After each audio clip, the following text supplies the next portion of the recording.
Hello students, आज हम बात करेंगे कि केमिकल इक्वेशन आपने किस तरह से बैलेंस करनी है।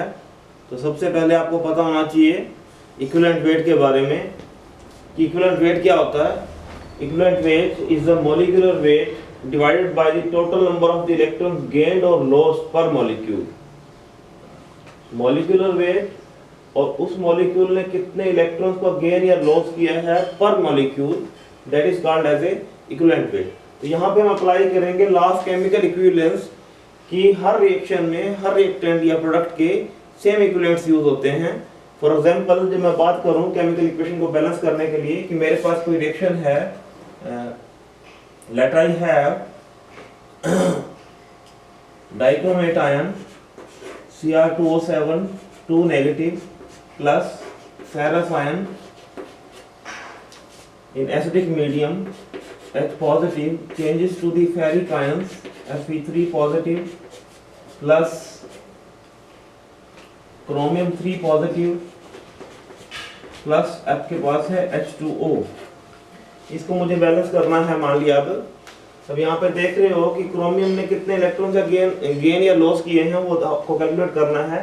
यहाँ पे क्रोमियम का जो ऑक्सीडेशन स्टेट है वो कितना है +6 और यहाँ पे जो ऑक्सीडेशन स्टेट है वो है +3।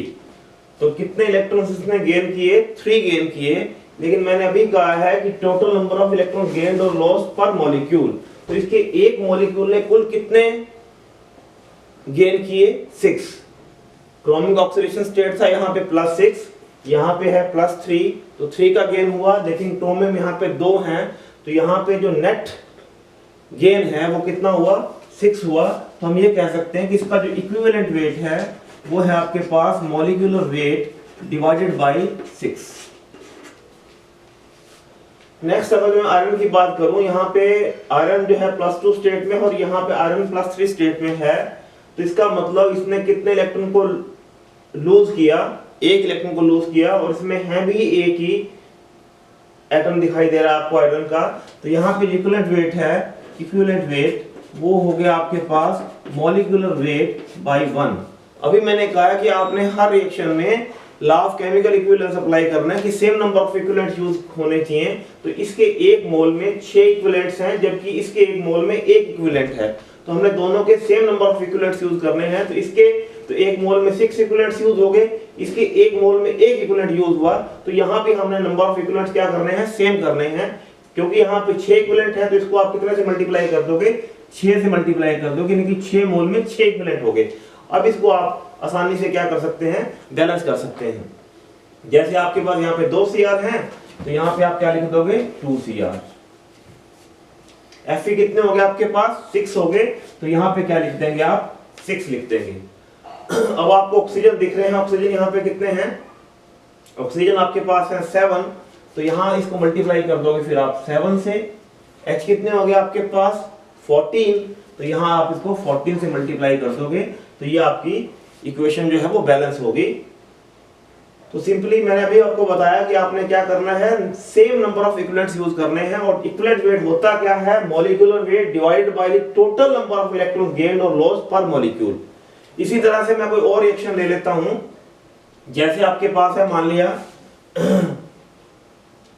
कॉपर प्लस मैंने कर दिया HNO3 changes into copper nitrate. ये मान लिया मैंने लिया है, डाइल्यूट ले रखा है।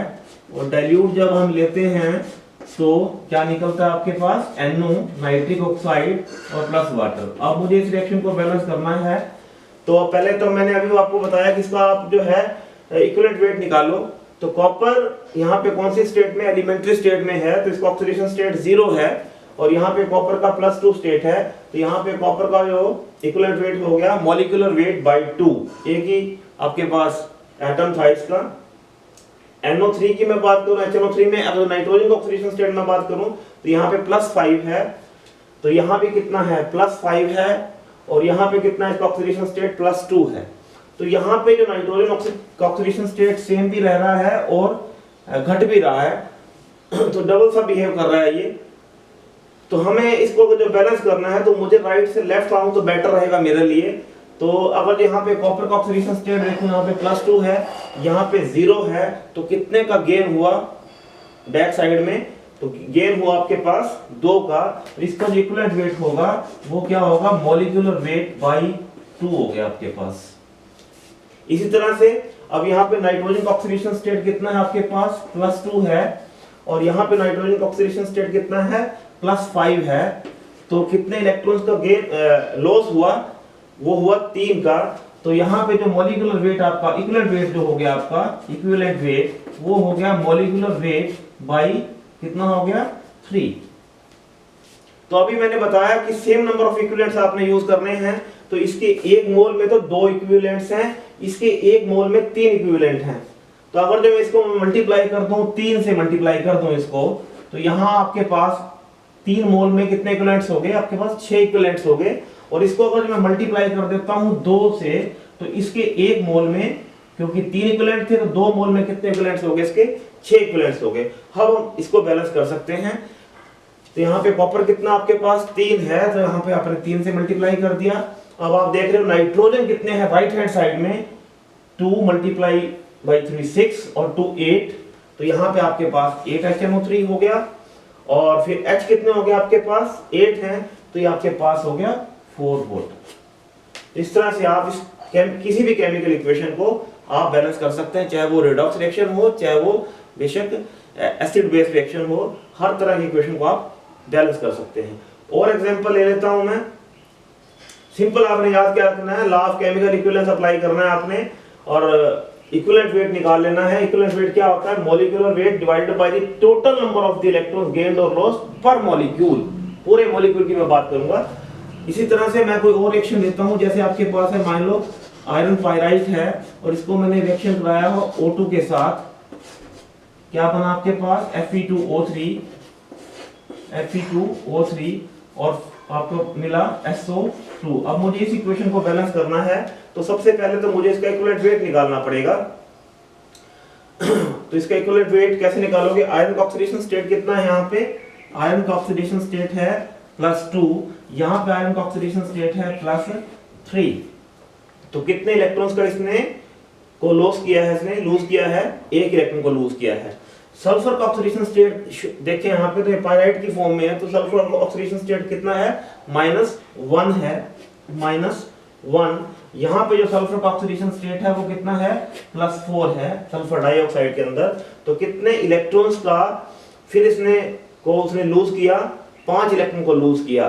तो ओवरऑल ये लूज कर रहा है इलेक्ट्रॉन्स को। इसने तो लूज किया 1 को, और इसने लूज किया 5 को। लेकिन सल्फर के, क्योंकि यहाँ पे 2 एटम हैं, तो यहाँ पे जो ओवरऑल लॉस हुआ सल्फर का, यहाँ पे अगर हम देखें तो 5 का लॉस हुआ, और क्योंकि 2 एटम है इसके अंदर, तो कुल यहाँ पे जो लॉस हुआ वो कितना हुआ? 10 का लॉस इस वजह से हुआ, सल्फर की वजह से हुआ, और 1 इलेक्ट्रॉन का लॉस हुआ आयरन की वजह से। और मैंने यहाँ पहले भी लिखा है कि आपने पर मॉलिक्यूल देखना है। तो यहाँ पे जो आयरन पाइराइट है वो 10 और 1 ये 11, कुल 11 इलेक्ट्रॉन को ये लूज कर रहा है। तो यहाँ पे जो इसका इक्विवेलेंट वेट बन गया आपके पास, वो कितना बन गया? Molecular weight divided by the 11। Equivalent weight is equal to molecular weight divided by 11। इसी तरह से अगर मैं ऑक्सीजन की बात करूं, तो ऑक्सीजन का ऑक्सीडेशन स्टेट क्योंकि एलिमेंट्री स्टेट में है, तो यहाँ पे 0 है। जबकि यहाँ पे अगर मैं बात करूं ऑक्सीडेशन स्टेट, यहाँ देख लो, यहाँ देख लो, कहीं भी देख सकते हो आप, तो ऑक्सीडेशन स्टेट इसका है -2। तो कितने इलेक्ट्रॉन का गेन किया इसने? 2 का गेन किया। लेकिन हमने पूरे मॉलिक्यूल की बात करनी है, क्योंकि एक मॉलिक्यूल में 2 एटम हैं। तो कुल जो लॉस हुआ वो कितना हुआ? 2 × 2 दैट इज 4। तो इसका मतलब यहाँ पे जो इक्विवेलेंट वेट इसका बन गया ऑक्सीजन का, वो कितना बन गया? इक्विवेलेंट वेट हुआ आपका molecular weight divided by the 4। तो हमने अभी बताया कि हमने क्या यूज करना है? पर मॉलिक्यूल। ये जरूर ध्यान रखना आपने, इक्विवेलेंट वेट क्या होता है? Total number of electrons gained और लॉस्ट पर मॉलिक्यूल। तो यहाँ पे हमने सेम इक्विवेलेंट्स को यूज करने हैं। तो इसके 1 मोल में तो 4 इक्विवेलेंट्स सप्लाई हो रहे हैं आपके पास, और इसके 1 मोल में 11 इक्विवेलेंट्स सप्लाई हो रहे हैं। तो इसको आप मल्टीप्लाई कर देंगे 4 से, यानी कि 4 मोल अगर मैं लूंगा तो इसके 44 इक्विवेलेंट्स यूज हो जाएंगे। और इसकी मैं अगर जो 11 मोल लूंगा, ये 11 यहाँ पर लिख दोगे आप, तो 11 मोल लूंगा तो इसके भी कितने इक्विवेलेंट्स हो जाएंगे, 44 इक्विवेलेंट्स हो जाएंगे। तो अब इसको आप क्या कर सकते हैं, बैलेंस कर सकते हैं। तो जैसे अब आपके पास कितने आयरन हो गए, Fe हो गया आपके पास 4, यहाँ पे 2 हैं तो आपको 2 से मल्टीप्लाई कर सकते हो आप। इसी तरह से आपके पास सल्फर कितने हो गए, आपके पास सल्फर हो गया आपके पास 8, तो इसको आप 8 से मल्टीप्लाई कर सकते हो। तो इस तरह से ये इक्वेशन क्या होगी आपके पास, बैलेंस होगी। तो सिंपल आपने क्या याद रखना है, आपने लॉ ऑफ केमिकल इक्विवेलेंस कि हर रिएक्शन में हर रिएक्टेंट या प्रोडक्ट के same number of equivalents use होंगे। अब मैं एक और डिस्प्रोपोर्शनेशन रिएक्शन लिख देता हूं। एल्कली की रिएक्शन जब भी आप नॉन मेटल से करते हैं, जैसे कि मैंने NH की रिएक्शन करी फास्फोरस के साथ, तो हमेशा डिस्प्रोपोर्शनेशन होएगी। तो क्या मिलेगा आपको, फॉस्फीन ऑक्सीडेशन स्टेट 0 था तो -3 हो गया इसका, और बढ़ेगा भी तो क्या मिलेगा आपको, NaH2PO2 सोडियम हाइपोफॉस्फाइड। अब इस रिएक्शन को मुझे बैलेंस करना है, तो मैंने भी कहा कि डिस्प्रोपोर्शनेशन रिएक्शन है क्योंकि ये, तो बजाय इसको हम लेफ्ट से राइट बैलेंस करें, राइट से हमें लेफ्ट बैलेंस करना चाहिए इसको, क्योंकि वहां पूरी तरह से ऑक्सीडेशन स्टेट चेंज होगी। और अगर यहाँ करेंगे तो हम यहाँ पे ऑक्सीडेशन स्टेट बढ़ भी रही है और घट भी रही है। यहाँ पे 0 थी, ये -3 होगी और ये +1 होगी, तो हमें इक्विवेलेंट वेट निकालने में थोड़ी प्रॉब्लम होगी। तो बजाय हम इसको लेफ्ट टू राइट बैलेंस करें, हम इसको राइट से लेफ्ट बैलेंस करेंगे। तो देखिए, तो इसका ऑक्सीडेशन स्टेट कितना है, -3 है, और यहाँ पे ऑक्सीडेशन स्टेट फास्फोरस का कितना है, +1 है, जबकि यहाँ पे कितना है इसका, 0 है। तो इसका इक्विवेलेंट वेट कितना हुआ, इसका इक्विवेलेंट वेट हो गया मॉलिक्यूलर वेट डिवाइडेड बाय कितना, 3, और इसका इक्विवेलेंट वेट जो हो गया वो कितना हो गया, molecular weight divided by the 1। तो इसके तो एक मोल में 3 इक्विवेलेंट्स यूज हो रहे हैं, जबकि इसके एक मोल में कितने इक्विवेलेंट यूज हो रहे हैं, 1 इक्विवेलेंट यूज हो रहा है। तो मैंने भी बताया कि सेम नंबर ऑफ अपने इक्विवेलेंट तो यूज करने ही करने हैं। तो अगर जो मैं इसको 3 से मल्टीप्लाई कर दूं तो 3 मोल में 3 इक्विवेलेंट्स इसके यूज हो जाएंगे, और इसको मल्टीप्लाई करने की जरूरत नहीं है, 1 से मल्टीप्लाई करना है, यानी कि इसके भी एक मोल में कितने इक्विवेलेंट हो जाएंगे, 3 हो जाएंगे। अब हम इसको क्या कर सकते हैं, बैलेंस कर सकते हैं आसानी से। तो उधर राइट हैंड साइड में देखो कितने फास्फोरस है आपके पास, राइट हैंड साइड में Na कितने हो गए आपके पास, Na हो गया आपके पास 3, तो यहाँ पे कितना होगा आपके पास 3Na। फास्फोरस कितने हो गए आपके पास, 4 हैं, इधर भी 4 हैं। ऑक्सीजन देखो, उस इसके अलावा यहाँ पे H कितने आपके पास हैं, H आपके पास है 3, जबकि यहाँ पे H कितने आपके पास 9 हैं। तो कितने का H का डिफरेंस है, 6 का। तो यहाँ पे अगर मैं 3 वाटर लिखता हूँ, यहाँ पे इसको 3H2O। अब ऑक्सीजन आप देख सकते हैं कि ऑक्सीजन राइट हैंड साइड में कितने हैं, 6 हैं, और यहाँ पे कितने 3 और 3 कितने हो गए आपके पास 6। तो अब ये इक्वेशन क्या हो चुकी है, बैलेंस हो चुकी है। और एग्जांपल ले लेता हूं मैं, जैसे आपके पास है कोई और डिस्प्रोपोर्शनेशन ले लेता हूं, या दूसरी कोई रिएक्शन ले लेता हूं। जैसे आपके पास है कॉपर प्लस HNO3, पहले मैंने कंसंट्रेटेड लिया था, अब मैं इसको डाइल्यूट ले लेता हूं, डाइल्यूट एंड कोल्ड। तो क्या मिलेगा आपको, copper nitrate CuNO3 twice plus NO, और प्लस क्या हो गया आपके पास H2O। कंसंट्रेटेड लेंगे तो क्या मिलेगा आपको, सॉरी इसको कंसंट्रेटेड ही ले लेते हैं, पहले शायद मैंने डाइल्यूट लिया था, तो कंसंट्रेटेड ले लेते हैं।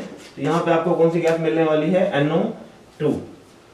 फिर से वही डबल बिहेव कर रहा है ये, ऑक्सीडेशन स्टेट जो है +5 थी, यहाँ +5 रह रही है, नो चेंज। यहाँ पे +5 था तो यहाँ पे +4 होगी, चेंज हुआ है। तो इसको भी हम कहां से बैलेंस करेंगे, राइट से लेफ्ट बैलेंस करने की कोशिश करेंगे। तो निकालते हैं हम इसका इक्विवेलेंट वेट। तो यहाँ पे कॉपर का ऑक्सीडेशन स्टेट कितना है, 2 है, यहाँ पे कितना है, 0 है। तो इक्विवेलेंट वेट जो हो गया वो कितना हो गया, मॉलिक्यूलर वेट बाय 2। इसी तरह से NO2 में ऑक्सीडेशन स्टेट में बात करूं, यहाँ पे +2 थी, यहाँ पे कितनी आपके पास 0 है। NO2 में ऑक्सीडेशन स्टेट कितनी है, +4 है, तो यहाँ पे +5 है। तो इसका इक्विवेलेंट वेट जो होगा वो कितना होगा आपके पास, कितने का चेंज हुआ, पर मॉलिक्यूल देखना आपने। तो इसका चेंज हुआ 1 का, तो इसका इक्विवेलेंट वेट जो आपके पास बन गया वो क्या बन गया, molecular weight by 1। Same number of equivalents use करने हैं आपको। तो इसके एक मोल में कितने इक्विवेलेंट्स हैं, 2 इक्विवेलेंट्स हैं, जबकि इसके एक मोल में कितने इक्विवेलेंट है, 1 इक्विवेलेंट है। तो अगर मैं इसको 2 से मल्टीप्लाई कर देता हूं तो इसके इक्विवेलेंट्स कितने हो गए आपके पास? इसके इक्विवेलेंट्स हो गए आपके पास 2, और जबकि इसको मल्टीप्लाई करना है आपको 1 से, तो 1 मोल में पहले से कितने इक्विवेलेंट हैं? 2 इक्विवेलेंट है। अब इसको आप बैलेंस कर सकते हैं। तो देखिए, तो NO राइट हैंड साइड में नाइट्रोजन कितने हो गए आपके पास? नाइट्रोजन हो गया आपके पास 4, 2 तो ये हैं और 2 ये हैं, 4। तो इसको मल्टीप्लाई कर दो आप कितने से? 4 से। अब ये मल्टीप्लाई करने से H कितने हो गए आपके पास? 4। तो वाटर कितना हो गया आपके पास? 2। तो ये इक्वेशन आपकी क्या हो चुकी है? बैलेंस हो चुकी है। ऑक्सीजन आप कैलकुलेट कर सकते हैं, यहाँ पे 12 हैं, ये 6 ये हैं और 4 10 और 2 कितने हैं? 12। अब हम एक और रिएक्शन ले लेते हैं। जैसे आपके पास है permanganate ion MnO4 negative, oxidising agent है ये, इसको ट्रीट किया फेरस सल्फेट के साथ Rn2 पॉजिटिव एसिडिक मीडियम में H पॉजिटिव, तो आपके पास हो गया Mn2 पॉजिटिव, ये इसकी ऑक्सीडेशन हो गई, इसमें चला गया ये आयरन 3 पॉजिटिव में, और प्लस आपके पास हो गया H2O। अब मुझे इसको बैलेंस करना है तो पहले तो इसका इक्विवेलेंट वेट लिखेंगे आप। इक्विवेलेंट वेट कितना हो गया? मॉलिक्यूलर वेट बाई, यहाँ पे कितना ऑक्सीडेशन स्टेट है? +7 है, तो राइट हैंड साइड में कितना है? +2 है, तो कितने इलेक्ट्रॉन का गेन किया इसने? 5 का। तो इक्विवेलेंट वेट हो गया इसका मॉलिक्यूलर वेट बाई 5। इसी तरह से आयरन का ऑक्सीडेशन स्टेट यहाँ पे +2 है, यहाँ पे +3 है, 1 का डिफरेंस है, तो इसका जो इक्विवेलेंट वेट हो गया वो हो गया मॉलिक्यूलर वेट बाई 1। तो same number of equivalents use करने हैं आपने। इसके तो 1 मोल में 5 इक्विवेलेंट्स यूज हो गए, इसके 1 मोल में 1 इक्विवेलेंट यूज हो रहा है। तो अगर मैं इसको 5 से मल्टीप्लाई कर देता हूं तो इसके भी 5 इक्विवेलेंट यूज हो गए। अब इसको आप क्या कर सकते हैं? बैलेंस कर सकते हैं।